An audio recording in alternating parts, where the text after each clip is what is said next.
Alrighty, so hello astronomers. This is going to be some real fundamental stuff here, basically building up to how we measure the temperatures of, well, anything that is too far away for us to put a thermometer in it. So what I have here is a classic incandescent light bulb.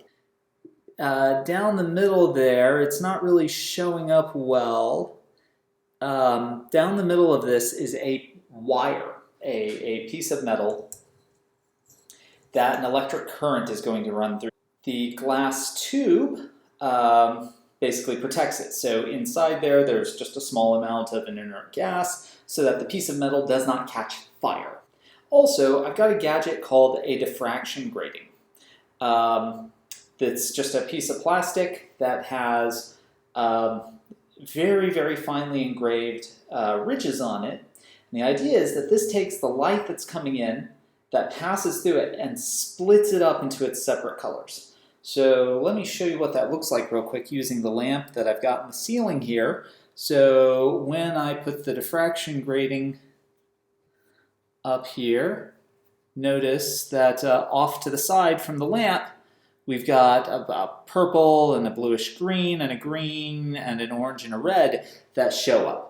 That's the light from this lamp coming down, hitting the diffraction grating, and a little bit of the light getting popped off to the side.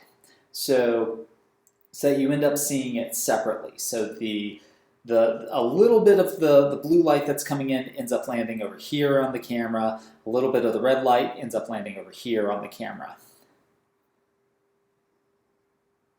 There you go, we can see that again. So a little bit of the blue has been knocked over to the side, some of the cyan, the green, the orange, the red.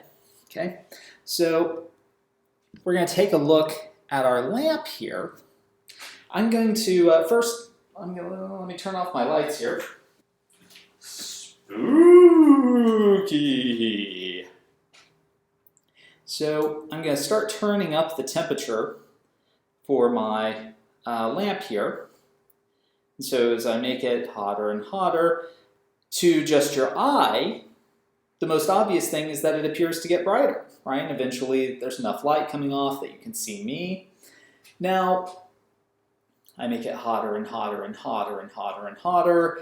Now, this first thing that you notice, that it gets brighter and brighter, I'm actually going to ask you to ignore that. That's not the effect that ends up being useful for measuring temperature.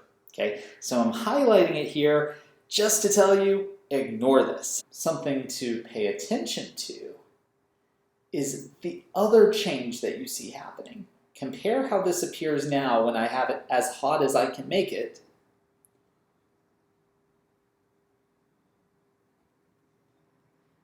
versus here when I have it nice and cool. How is the appearance different when it's cool versus hot? We've already identified that, yeah, when it's really hot, it looks brighter. We're tossing that out. Let's ignore brightness. But what about color? By eye, when it's cool here, the color is, how would we describe that color? Versus how would we describe the color when it's really hot? So when it's really hot, it looks white hot. There's a reason that we have that expression. When, for thousands of years, people doing metal smithing, right? When they know that they've got that piece of metal hot enough to reshape when it is glowing white hot, versus something that is merely glowing red hot. That's only as hot as your stovetop. So let's go ahead and put our diffraction grating back on here.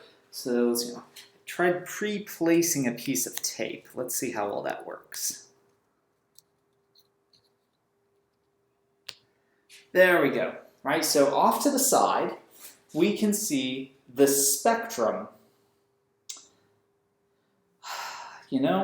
I want to set this up so that y'all are seeing the spectrum on the right.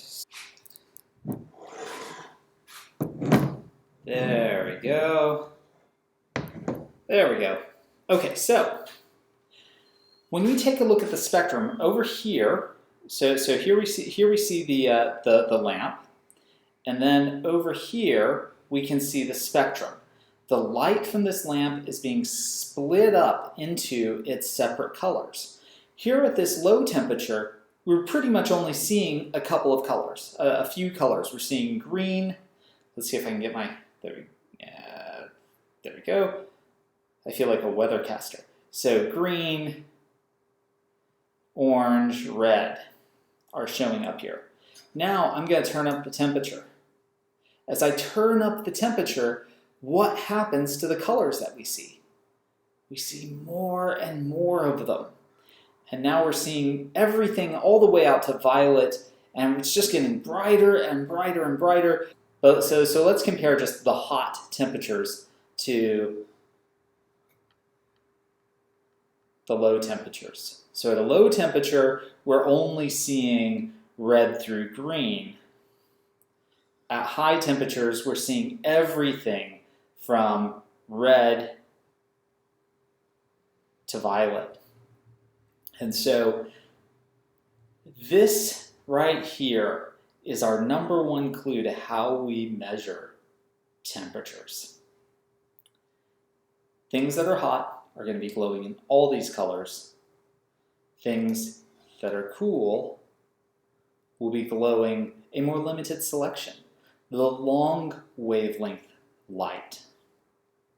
When I turn the temperature down even further and further and further, now we're pretty much only seeing blue, only seeing red. And then, of course, if we make the temperature low enough, it's hardly registering anything at all on the camera.